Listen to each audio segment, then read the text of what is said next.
Greetings, my name is Cary and welcome back to my channel.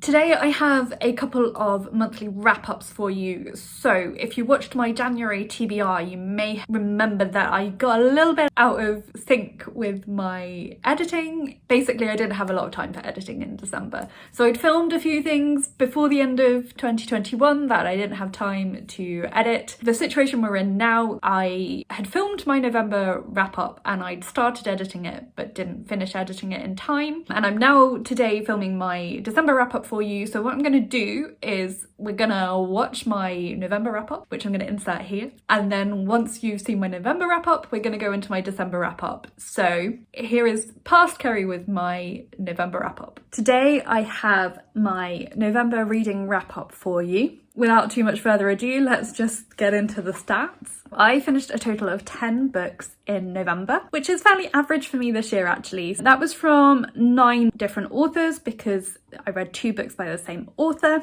The shortest book that I finished was Bathsheba by Jill Eileen Smith, which is the 3rd book in the Wives of King David series that I will be analysing for my research. I've got through pretty much all of the primary texts that I'm going to be analysing now.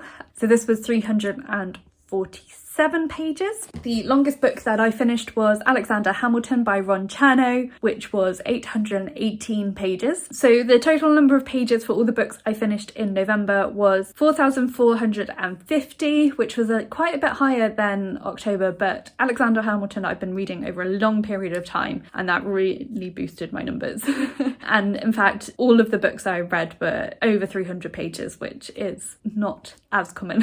So that gave me an average book length of 445 pages, which is a bit higher than the last couple of months. For most of the books I earned £1 per book. For Alexander Hamilton I earned £2 because it was over 500 pages. I also DNF'd 1 book, and this is the book that I mentioned in my December TBR. It was one of the books I picked for my November TBR. It was The Mermaid and Mrs. Hancock by Imogen, Hermes, Gower, and Twitter told me that I should reward myself for DNFing it by earning an extra £1 in my book budget. And when I reflected on it, I actually realised that DNFing a book is a big deal. It's not something I do very often. And so to not literally give myself the credit for the amount of the book that I made it through is doing myself a disservice. So originally I was going to bring this in from January, but after thinking about it a little bit more and reflecting on the state of my budget, I decided as I haven't DNF'd that many books this year, I'm gonna go back and check and add those into my budget now. Up until the end of October, I DNF'd 4 books. So I added those in for the months I DNF'd them into my total. And so that meant my new total for the end of October was minus £5.20, just a little bit healthier than it had been. I bought 3 books in November. The first one I actually ordered in October, but it didn't arrive until November, so I've included it in my November stats. That was Letters to a Diminished Church by Dorothy. I'm currently reading this. I'm a little past halfway through. So I picked this up because I was taking part in a read-along with Christy from Dostoevsky in Space. I actually didn't finish it in time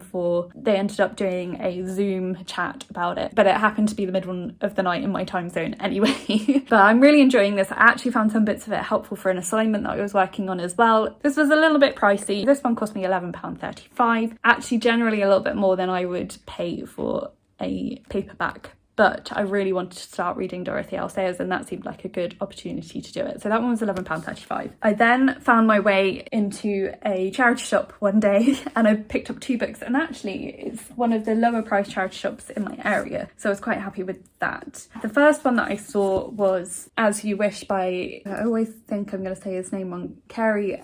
Elwes? I don't know.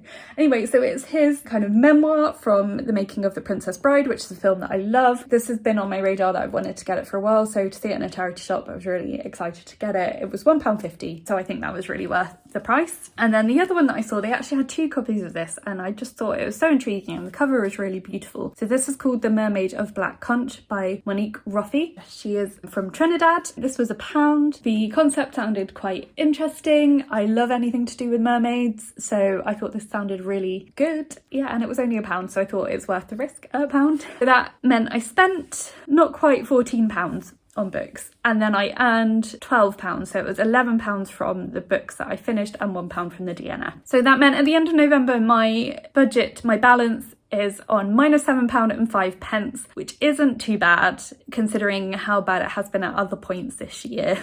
I'm not allowed to buy books in December anyway because it's so close to Christmas and people tend to buy me books for Christmas presents. Hopefully, with all the things I'm planning to finish in December, I might end the year in the black and not in the red on my book budget. My physical TBR at the end of November was on 642 books. This went up by one book in November to 643, and that was because, like in October, well, actually I read more from my physical backlist than I had done in October, but not enough to counteract the new books that I added. I did read a couple of things from my physical backlist, which is good. I've been meaning to include the stat for how many things are on my ebook TBR. I don't have a stat for before the end of November because I have only just decided I need to start doing it. But at the end of November, that was on 129 books. I think I figured out that at the beginning of the year it was on 65, but I don't have any intermediary stats for that. But I'm now going to be tracking that every month as well, along with my physical TBR, to see how that's going. Most of the stuff that I've got in ebook form this year has been NetGalley arcs, and I'm trying to be on a bit of a requesting ban at the moment until I can get a few more reviews done. So hopefully we'll see how that goes. For publication dates, one book was published in the 19th century, the rest were all 21st century. So the oldest book that I finished was the third volume of Les Miserables in French, which was from 1862. The most recent thing is actually a book that comes out in 2022. So this is an arc from NetGalley that I actually managed to read before its release date for once. So this is Wahala by Nikki May. I've got a review coming for this very soon.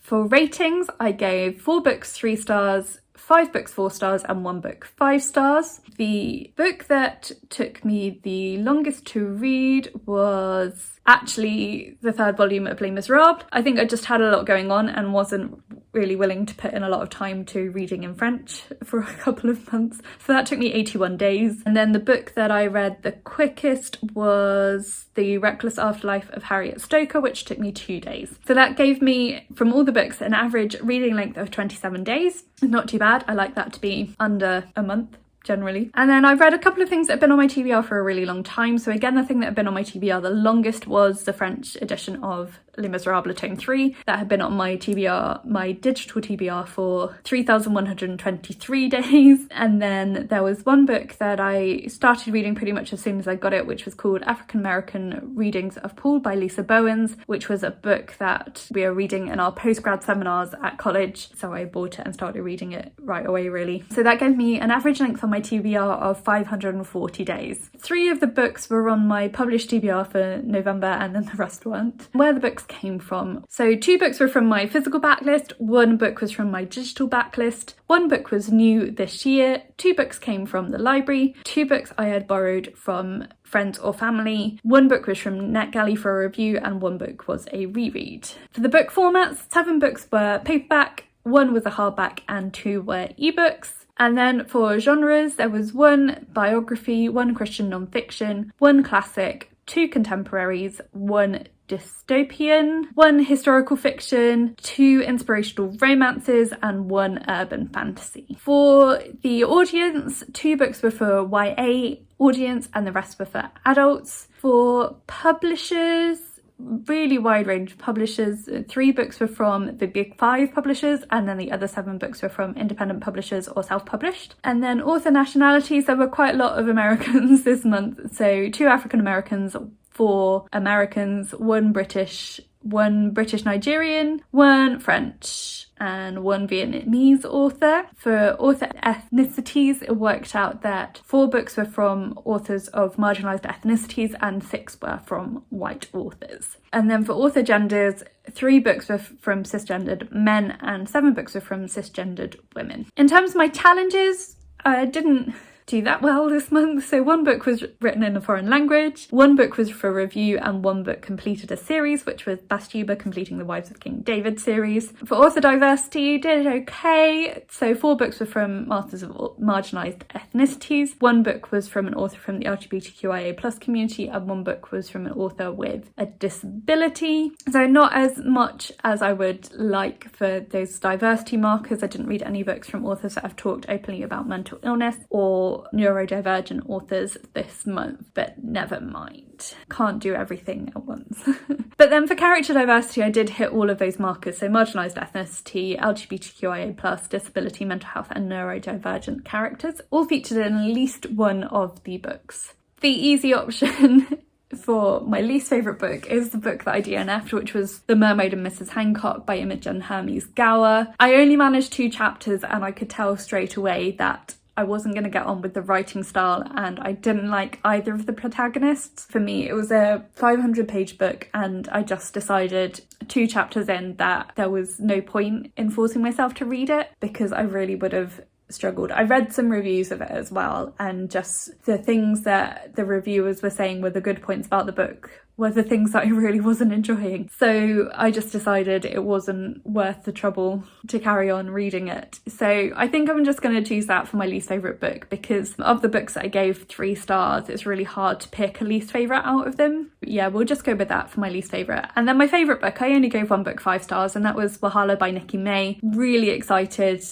that this one is coming out soon. This was just really, really excellent. Very briefly, it's about 3 British Nigerian women who met at university and bonded over their shared experiences of being mixed race and of having more or less absent fathers for various reasons. They met at university in their 20s or late teens, early 20s, and have stayed friends and now all live in London and are in their early-ish 30s. It follows them and their lives and how things are or are not turning out as they expected. And then an old school friend of one of them turns up out of the blue and starts to kind of shake things up a bit. It was just really, really cleverly written. I just thought it was excellent. There were some very subtle twists and turns. Just seeing the interactions of the different characters, seeing how their stories developed, I thought it was really, really well done. I had no hesitations giving it 5 stars. I think it's also being adapted for TV in the near future as well. Really excited to see how they adapt it. I think it's going to make a brilliant TV show.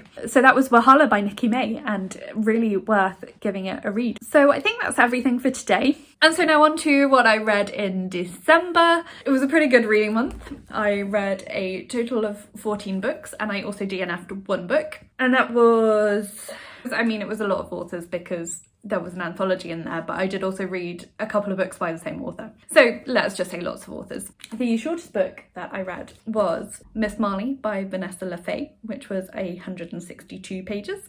The longest book that I read was I finished Les Miserables. That was the edition I had. The ebook edition was 1,839 pages for the full thing. My average book length for the books that I finished in December, and obviously I didn't read all of these pages in December, but the average book length was 463 pages. Of the books that I finished, 10 books were less than 500 pages, 3 books were between 500 and 1,000 pages, and 1 book was over 1,500 pages, obviously Les Miserables. And I also, as I said, DNF'd 1 book, and now with my new rules I get credit for DNFing. I'd made it to, I think I got about nearly 70% through the book, but it was a non-fiction, and there was just a lot of ableism in it that built to a point where I couldn't cope with it anymore. I earned in December £21, which is pretty, like, I'm very happy with that. Just quickly to go through my account. So I did buy some books in December. They were all from charity sales. Some of them, because I was visiting my parents, some of them I left there. I'm not going to go through what they all were because it was quite a few, but in total I spent £6.70 on books in December. At the end of November I was on minus £7.05 in my budget. With what I spent in December that took me down to minus £13.75, but I earned £21 in December, which left me at the end of December in credit. I mean, it's only like, I think the 2nd time it's happened this year. So I finished December on £7.25, which is great. I'm going to be talking a bit in my wrap up and goals video about my plans for how to make my book budget work a bit better for me. But basically I've got nearly enough there to buy a new paperback book. My kind of intention is that I'm aiming to buy one paperback book a month rather than buy loads of charity shop books. Anyway, more on that in my upcoming goals video. Back to my stats. For publication year, 3, technically, 1/3 of the books that I finished were published in 1862, which was Les Miserables. So I finished 2 individual volumes in French, which meant I finished the whole book in English, if that makes any kind of sense. So that was technically 3 books that were published in 1862. And then I also finished 3 books that were published in 2021. For ratings, I gave 3 books 3 stars, 7 books 4 stars, and 4 books 5 stars, and I DNF'd 1 book. The book that took me the shortest time to read was God Help the Child by Toni Morrison, which I read in 1 sitting. Basically, I read it in a day. The book that took me the longest to read will be no surprise. It was Les Miserables. It took me about 6 months, so it took me 183 days. So that gave me an average reading length of 27 days. Not too bad. That's actually the same as the previous month. So if that's less than a month, then I'm happy. So this next stat was skewed by how long some of these books have been on my TBR. The book that had been on my TBR the longest was volume 5 of Les Miserables in French, which was actually one of the earliest ebooks I got. Not quite the earliest, but a long way to it. So I'd had that since the beginning of 2013 as an ebook. So that had been on my TBR for 3,243 days. That was counteracted by the fact that I had a couple of books. One book that I started straight away when I got it, which was Letters to a Diminished Church by Dorothy Sayers. Started reading that straight away when I got it. So that gave me an average length of my TBR of 573 days, which isn't actually too bad, and it's good to clear some of the ebooks I've had a really long time. So I'm glad to have finally got through all of Les Miserables so that that is off the TBR now. I had already read it in English a long time ago, but I'm really pleased to have finally finished it in French and in English. 5 of the books were on my published TBR for December, or for the Christmas readathon actually, thinking about it, and the others weren't. Where the books came from: 1 book was from my physical backlist, 2 were from my digital backlist, 2 were new that I bought this year, or obtained this year, 7 were from the library, 1 was a review book, I think it was Story Origin,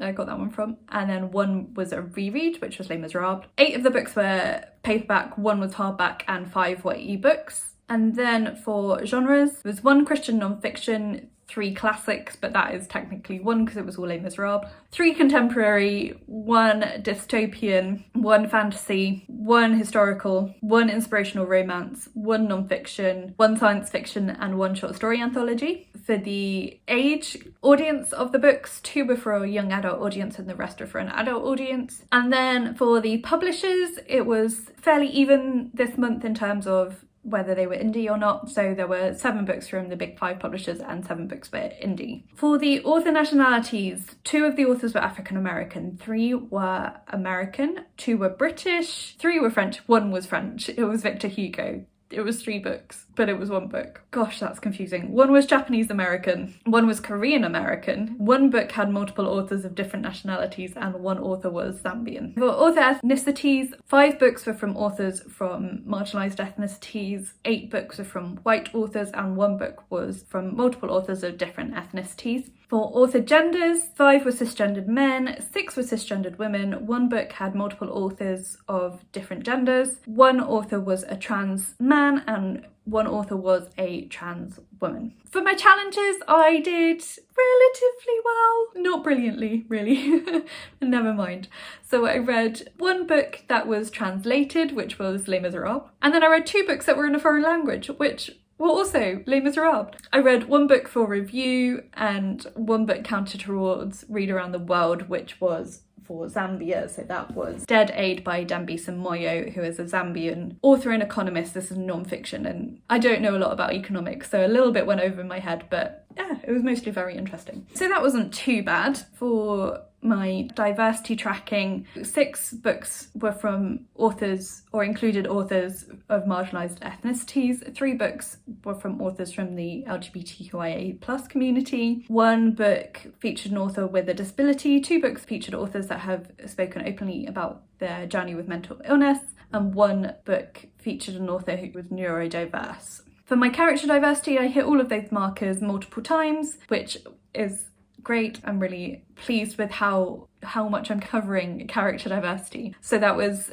marginalised ethnicity, LGBTQIA+, disability, mental health, neurodivergence. Okay, so best and worst book. The worst book would have to be the one that I DNF'd. So that was called Trust in God by, I think it's Jerry Bridges, it might be Jeff Bridges, but I think Jeff Bridges is someone else. Isn't Jeff Bridges an actor? I don't remember. Anyway, I'm going to put the cover up. So this was Christian non-fiction, and it's about, what the title says, about how do we trust God when stuff goes wrong. And there was some good stuff in there. There was some stuff that I agreed with. There was some stuff I disagreed with. It was written though in like the mid-80s. So there was just a lot of inherent ableism, like that the worst possible imaginable things that could happen to you would either be that you'd become disabled yourself or you would have a child that was disabled. There was just a lot of that repeated, and it just got to a point where it bothered me more than I wanted to finish the book. Yeah, I think I got to 67% or something and I just couldn't cope anymore. You may be aware, I've talked about it a little bit, I've been really struggling with fatigue for the last couple of months over 2021. I'm like having it investigated with the doctors, but I think it's to do with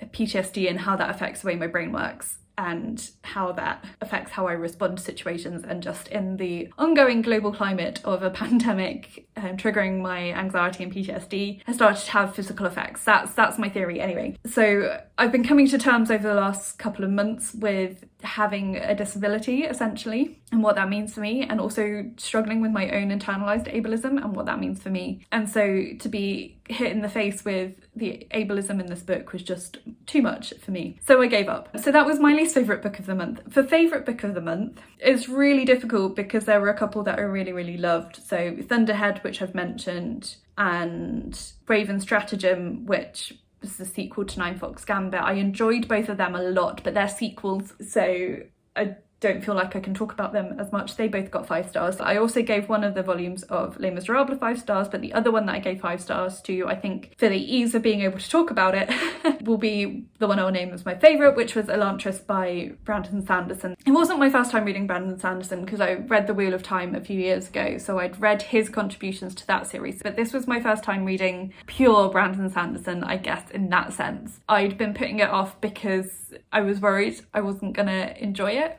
because a lot of my friends really love Brandon Sanderson, and so there was kind of like a lot of pressure that I would enjoy it. So I got really intimidated, and then it got to the point where I couldn't renew the book anymore at the library, and so I really, really had to read it. And I did, and I really enjoyed it. Well, yeah, I gave it 5 stars. If you don't know what Elantris is about, it is set in a fantasy world, and there was this great city called Elantris, but it has fallen, and they used to have a lot of magic, but the magic doesn't work anymore. Now people get taken by this disease, and it kind of turns them into the living dead, and I was a bit worried it was going to be a bit like zombies, and I hate zombies, but it wasn't, so that was fine. Basically, their heart stops beating, but they're still alive, and they lose their hair and their skin changes colour, and they don't need to eat, but they are constantly hungry. Anyone that this happens to in the kingdom gets thrown into the ruins of Elantris, and it's run by gangs essentially.